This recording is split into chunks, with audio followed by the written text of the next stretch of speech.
Amis téléspectateurs, bonjour. Nous sommes sur le plateau de Face à l'Afrique. Face à l'Afrique, aujourd'hui, nous allons aborder les sujets sur la presse panafricaine. Est-elle une presse crédible en Europe et en outre-Atlantique? Pour le savoir, nous avons sur ce plateau deux confrères, consoeurs et confrères sur le plateau. À ma droite, Madame Rachel Kessenk. Bonjour. Bonjour. Vous êtes journaliste de formation, avoir collaboré avec plusieurs journaux en ligne, oui, et vous êtes également directrice, je ne sais pas si vous allez le dire, d'une nouvelle chaîne de sport qui se met en place, ça s'appelle Stade Afrique. Stade Afrique, effectivement. Stade Afrique, c'est quoi Stade Afrique pour vous? Stade Afrique, c'est justement la première chaîne des sports d'Afrique et c'est une chaîne 100% panafricaine. Alors, à ma gauche, bien sûr, Monsieur Karasoli, vous êtes journaliste. Bonjour. Éditorialiste, directeur de rédaction de l'Afrique Nouvelle et également de la Zion TV. Oui. Très bien. Donc, vous faites de éditorial politique. Oui, tout à fait. Alors, comment ça se passe chez vous? Ça se passe bien, oui. En ce moment, l'actualité est riche un peu partout en Afrique, surtout en cette période électorale, voilà, dans certains pays. Dans certains pays. Alors, on veut rentrer dans le vif du sujet. C'est un pays, il y a 54 nations en Afrique. Et dans ces 54 nations, nous avons la chance d'avoir aujourd'hui le numérique, avec l'atterrage qui, bien entendu, qui va couvrir toute l'Afrique. C'est une bonne chose, c'est une aubaine. Alors, pour vous, ça représente quoi? Une fenêtre vers l'extérieur? Oui, enfin, absolument. C'est vrai qu'aujourd'hui, le numérique est plus utile qu'autre chose. Aujourd'hui, le numérique ne saurait être un luxe pour l'Afrique parce qu'on a besoin justement de prendre le pas de la mondialisation qui se fait il y a déjà pas mal d'années. Et je pense qu'à ce niveau-là, justement, la presse africaine, elle est à saluer parce que de nombreux médias, justement, de presse écrite traditionnelle ont pris le pas de cette émergence sur le numérique et publie aujourd'hui sur Internet. L'Internet, voilà, c'est ça dont il s'agit aujourd'hui. Monsieur Karasoli, quand on voit le foisonnement, on voit toutes ces presses qui fleurissent. Alors pour vous, c'est une aubaine pour la démocratie, pour la liberté d'expression, ou c'est une tare? Aujourd'hui, on se trouve avec la presse aussi, qu'on appelle presse poubelle. Oui. C'est une aubaine, parce que l'avènement de cette presse, c'était dans les années 2000. Donc dans les années 2000, il y a tout juste 15 ans, avec l'apparition d'Internet. Donc cette presse nous est arrivée. Mais le boom a commencé dans les années 2010. Et donc en Afrique, et surtout, maintenant, cette presse, il y a quand même ses côtés positifs, mais aussi beaucoup de côtés négatifs que nous allons aborder également. Parce que, surtout pour la qualité, la quantité est là, mais la qualité n'est pas là, certainement. Croyez-vous qu'avec ce mélange des genres, on peut dire ainsi, donc un blogueur qui vient aujourd'hui, se réclame journaliste, avec sa fausse carte de frais presse fabriquée en arrière-maison, donc on peut dire que on a du boulot sur la plaine. Bien sûr. Vous savez, aujourd'hui, s'interroger justement sur la crédibilité de la presse en ligne est d'une importance capitale parce que, comme vous l'avez dit, l'information sort un peu des canaux classiques puisque, justement, n'importe qui peut s'improviser journaliste ou peut s'improviser source d'information. Et effectivement, aujourd'hui, je pense que c'est une question très cruciale, mais effectivement, on ne peut pas la trancher aussi facilement. Je pense qu'il y a matière à réflexion. Oui, alors on ne peut pas trancher facilement, donc il y a quand même des chiffres. On se trouve ici en France avec la presse panafricaine. La presse panafricaine, on le voit nulle part au niveau des grandes institutions, au niveau des grands rendez-vous. Il y a toujours des gens qui représentent en fait cette presse africaine qui sont, bien sûr, pardonnez-moi l'expression, des toubabs, des blancs, des occidentaux. Alors oui. Comment on peut voir ça? Donc on néglige en fait cette presse ou bien le mépris de l'Afrique qui revient encore, qu'on voit encore ces mépris. Vous répondrez à cette question, monsieur. Oui, tout à fait, Roger, tu as raison, parce que... vous avez raison, bien sûr. D'abord, revenons en arrière.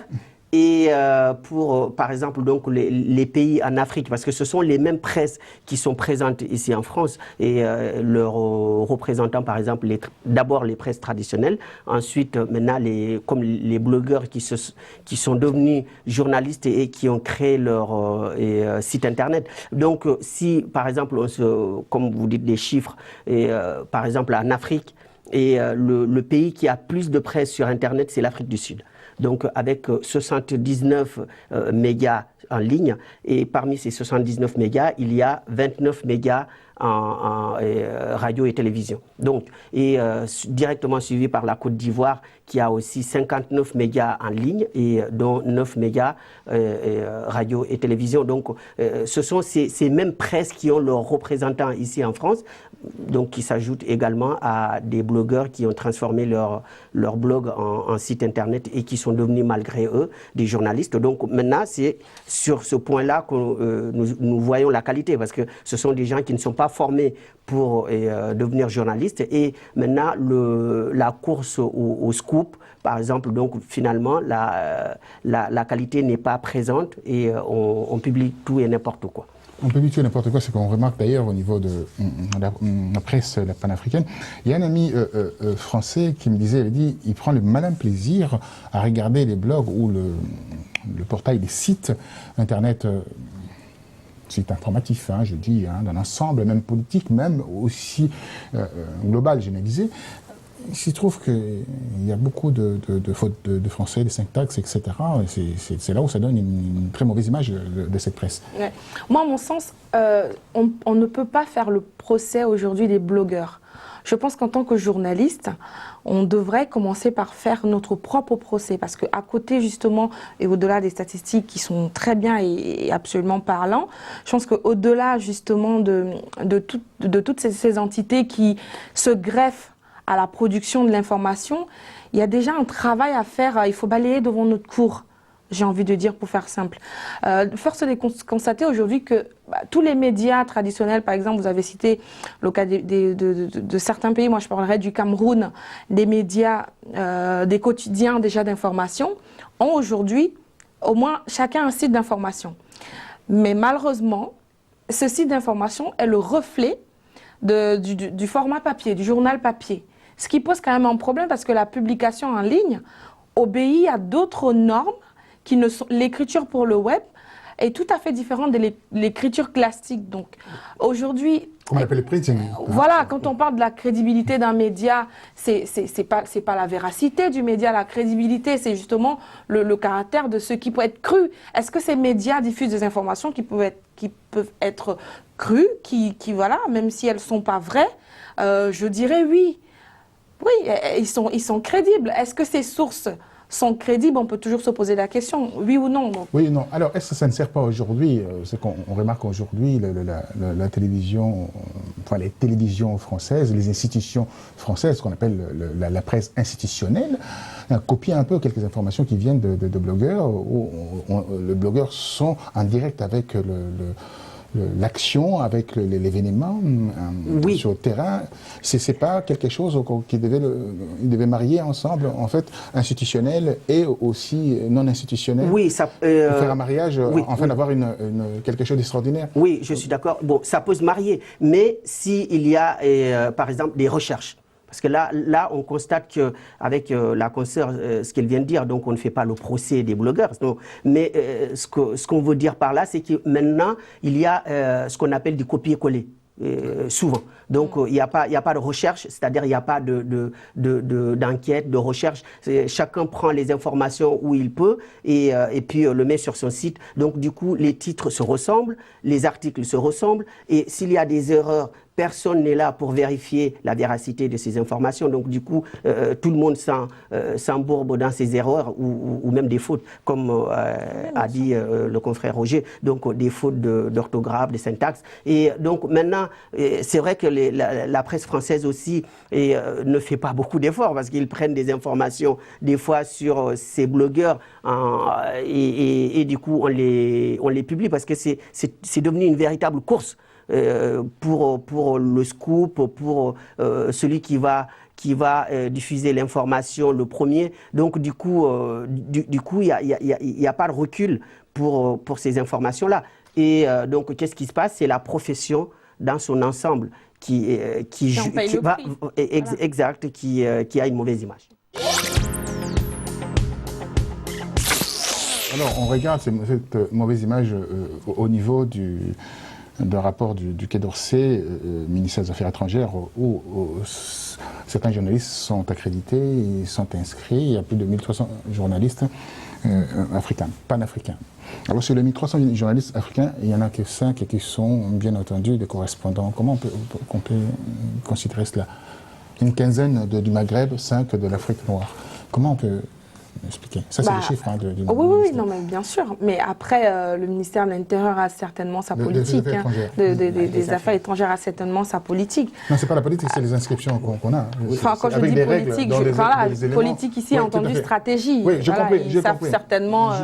Ils savent certainement pourquoi cet état des choses. Après, moi, j'estime qu'il ne nous revient pas forcément de commenter leur manière de procéder, même si effectivement on peut se dire qu'il pourrait en être autrement. Mais moi, j'aimerais, si vous me permettez, justement rebondir sur ce que le confrère a dit tantôt. Je pense voilà. Oui. Oui. Voilà. Je pense qu'on a une presse en ligne qui est crédible, c'est-à-dire qu'elle est susceptible d'être crue. Mais est-ce qu'elle est professionnelle? Là est la question. Et sur ce point, je dirais que non. Parce que justement, vous avez évoqué quelque chose qui est essentiel, c'est aujourd'hui, il y a en fait il y a une sorte de duplication des contenus d'un site à un autre, mais qui obéit à quoi? Justement à un manque de modèle économique complètement. Les gens s'improvisent ou alors les gens se lancent dans une aventure journalistique sur le web sans les bases. Les bases, c'est quoi? Enfin, aujourd'hui, on peut se demander, est-ce que les sources sont crédibles? Est-ce que les contenus sont crédibles? Est-ce que justement le modèle économique est crédible? Ça, je pense que c'est une question. Alors, je vais rebondir par rapport à l'analyse de ma consoeur qui dit sur la crédibilité en fait de cette presse. Alors, est-ce qu'on peut dire les informations émanant d'AFP ou de Reuters, c'est des vraies informations ou c'est pas des informations manipulées que tout le monde utilise aujourd'hui? Oui, ça c'est un couteau à double tranchant. On peut dire que oui, d'une part, parce que ce sont des informations souvent qui viennent des États ou des institutions, donc on peut considérer que d'une part, des fois, c'est manipulé. Tout à fait. Mais aussi parce que ce sont des institutions tellement... Avec RFI, pardon, on n'est pas cité les noms. Oui, quand il s'agit de gérer des conflits en Afrique, il y a aussi la ligne éditoriale qui est dictée par des institutions ici, par définition, donc tout est biaisé. Oui. Qu'est-ce qui nous empêche, nous, si vous voulez, c'est le même débat en fait. Aujourd'hui, c'est bien qu'on ait évoqué la ligne éditoriale, mais la ligne éditoriale de chaque média, voilà, chacun décide de la ligne éditoriale qui sera la sienne. Mais le problème ici, c'est quoi? C'est justement que les médias africains prennent leurs responsabilités et peut-être prennent le parti de parler de la manière la plus positive qui soit. Oui, c'est-à-dire, moi je trouve que aujourd'hui, c'est malheureusement la logique économique qui prime sur la logique de l'information. Parce qu'aujourd'hui, les médias, surtout les médias africains, donc tout le monde court après comment on appelle les publicitaires et les annonceurs. Donc du coup, l'information est reléguée au second plan. Et finalement, on essaie d'attirer l'annonceur.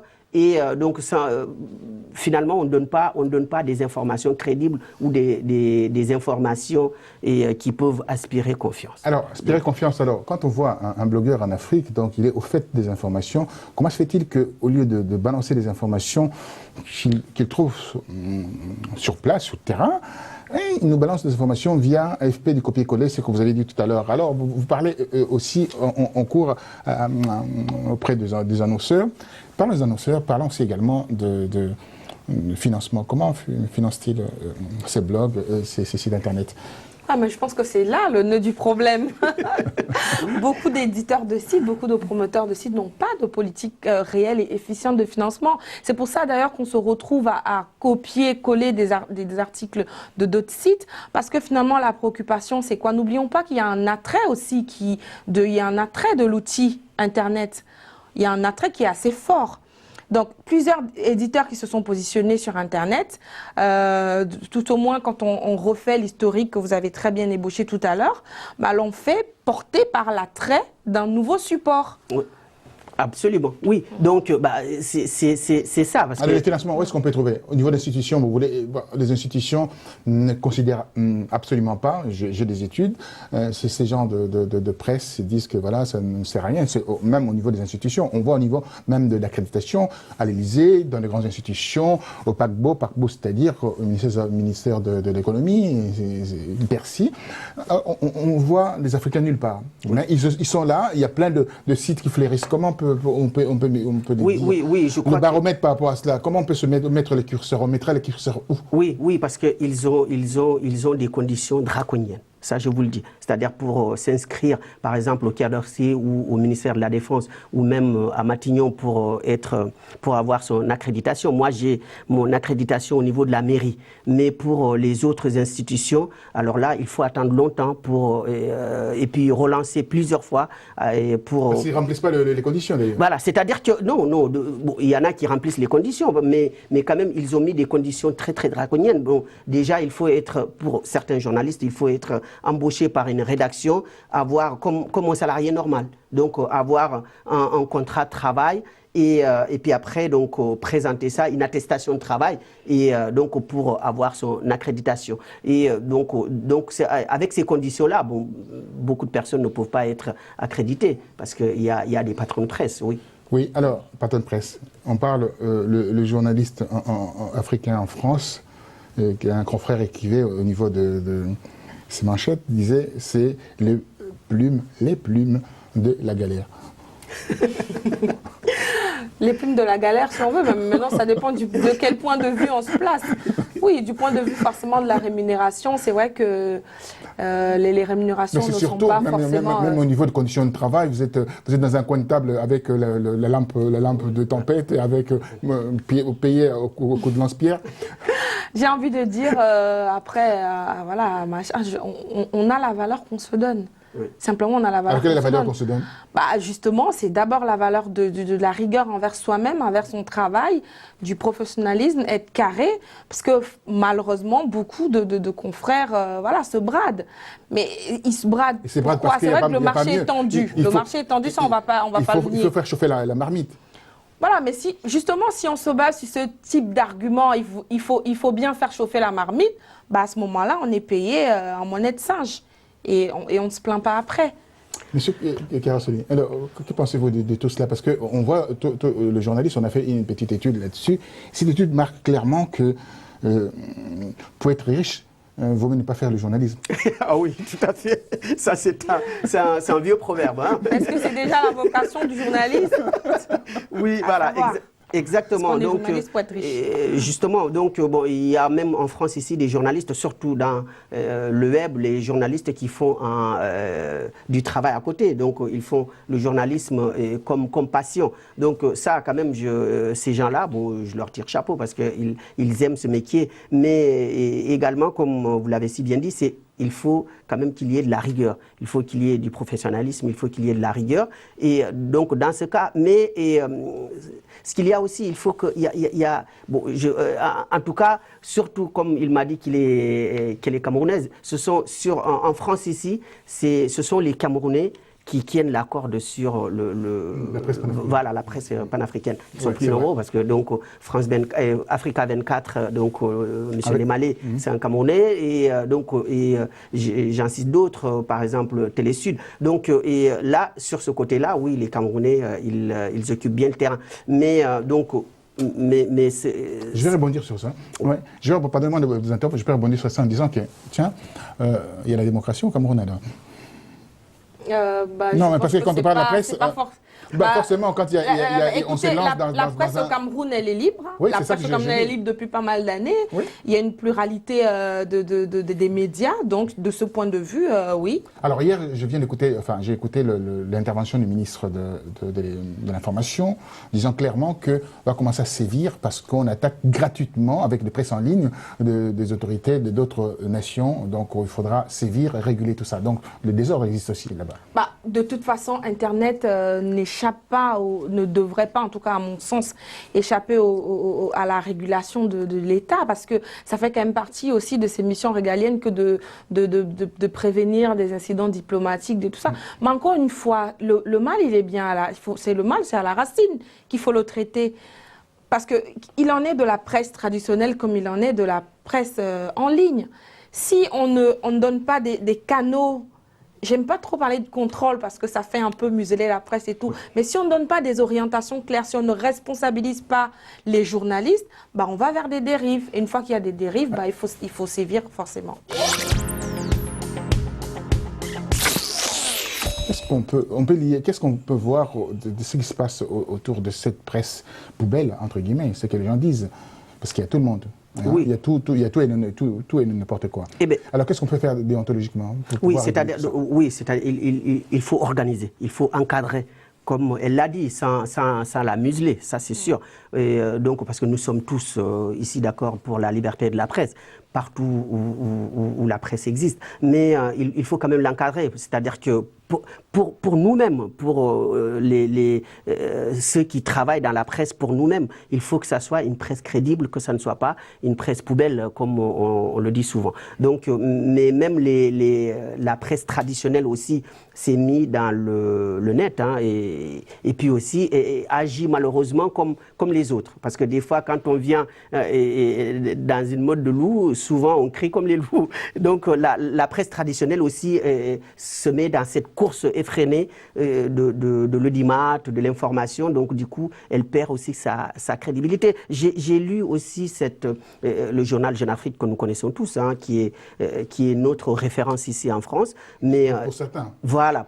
Mais il y a quand même des informations où c'est à la limite, franchement, pas trop de qualité. C'est pour ça que je dis pour certains. Voilà. Alors,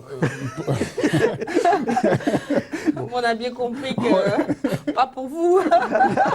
moi, je n'ai absolument rien dit. Mais alors, pour rester dans la déontologie, que faut-il faire alors, quoi? Bah, il faut organiser, on ne le dira jamais assez, il faut organiser, il faut que chacun prenne ses responsabilités. On ne peut pas aujourd'hui, l'immédiateté que confère justement la publication en ligne, c'est un atout, je pense, à mon sens. C'est pas forcément une faiblesse. Il faut juste essayer d'en tirer le meilleur parti, justement pour que cette immédiateté ne se fasse pas au péril de la crédibilité, au péril, j'allais dire, de la fiabilité de l'information. Voilà. Alors, la fiabilité. Alors, quand on parle de la fiabilité, je reviens encore sur la fiabilité. On se trouve aidé, secondé aujourd'hui au niveau de la presse. Il y a un professeur de journalisme me disait, il a dit, vous savez, cette presse en ligne existe grâce aux réseaux sociaux. Grâce aux réseaux sociaux, mais... Je dis pourquoi? Parce que quand on regarde le nombre en relation, hein, des tags, des j'aime sur une page d'un site internet, on voit il y a 500 000, en réalité, c'est des bidons, ce n'est pas, pardonnez-moi l'expression, ce n'est pas du vrai, c'est parce qu'il faut l'alimenter tous les jours. Si vous n'alimentez pas votre site tous les jours, vous perdez les 3/4 de vos lecteurs tout de suite. Oui, non, mais alors, enfin, après, il faut bien... Voilà. C'est pas vraiment une presse qui existe vraiment comme telle. Non, mais elle existe. En fait, après, il faut faire une différence entre les communautés qui, justement, s'expriment à travers des réseaux dits sociaux, parce que, justement, c'est des communautés sociales qui s'expriment, et la presse en ligne. La presse en ligne, elle existe bien. Il y a des adresses, il y a des sites qui existent indépendamment des réseaux sociaux. Après, mais ils sont secondés par les réseaux sociaux parce que... Les réseaux sociaux viennent en appui. Oui. En général, les réseaux sociaux, c'est des canaux supplémentaires de diffusion, hein, de l'information. Mais c'est vrai que ces sites-là, en tant que portail, ou, enfin, pour ne pas utiliser un terme trop technique, en tant qu'entité, existent. Hein, elles sont adressées. Alors, il rajoutera, numériquement. Il enfoncera le clou en disant, si aujourd'hui Facebook venait à monétiser en fait ce qu'ils vont faire d'ailleurs, eux, sont en train de passer vers le Facebook payant, et ça va faire disparaître beaucoup de sites internet. Après, c'est à voir. Oui, parce que voilà, c'est son côté virtuel, comme on dit. C'est le côté virtuel, parce que c'est vrai, vous avez tout à fait raison que si, par exemple, on ne publie pas au bout d'une semaine, eh ben, donc il n'y a personne qui vient sur votre site. Tout à fait. On regarde au niveau de la courbe. Voilà, justement. Donc personne ne vient consulter votre site. Donc ça veut dire que c'est du virtuel. Peut-être que les données vont changer. Peut-être que les gens vont migrer de Facebook et iront directement voir sur les sites. Oui, et pourtant, il y a de la demande. Il y a de la demande parce que les gens sont soif d'informations. Il n'y a qu'à voir, par exemple, sur quand on se met réellement à écrire un article qui intéresse les gens, surtout sur le plan politique ou économique, souvent, il y a beaucoup de personnes qui s'intéressent à ces articles. Donc, grâce aux réseaux sociaux. Oui, grâce aux réseaux sociaux. Donc, c'est un support extraordinaire par rapport à ces sites. Oui, absolument, ça, on ne va pas le nier. Oui, mais, tout à fait. Mais je pense que l'existence des sites en eux-mêmes ne sont pas forcément tributaires des réseaux sociaux. Ils sont peut-être tributaires. Il y en a beaucoup qui sont tributaires. Oui, parce qu'ils mettent en avant le nombre oui, si on veut, mais je pense qu'aujourd'hui, par exemple, un journal comme, pour ne pas le citer, Le Monde, moi, personnellement, si sa page Facebook n'existait pas, je pense que Le Monde existerait quand même. Oui, tout à fait, je suis d'accord. Quand je parle des institutions... Voilà. Je pense que le lien existe, il est réel. C'est une vieille presse. C'est une institution. Voilà, Le Monde, c'est une institution, mais je parle de presse en ligne, poubelle, entre guillemets, parce qu'on le voit, la presse panafricaine. On voit celui qui se lève le matin, il s'est fabriqué un site internet, il devient un webmaster. Le lendemain, ce webmaster-là, il met des articles. Après, il va fabriquer dans l'arrière-maison sa carte de presse. Et on les voit. Comment on peut voir ça? J'en sais rien. J'en sais rien. Enfin, c'est vrai que c'est dramatique. Hein. On en rit, mais peut-être qu'on devrait en pleurer.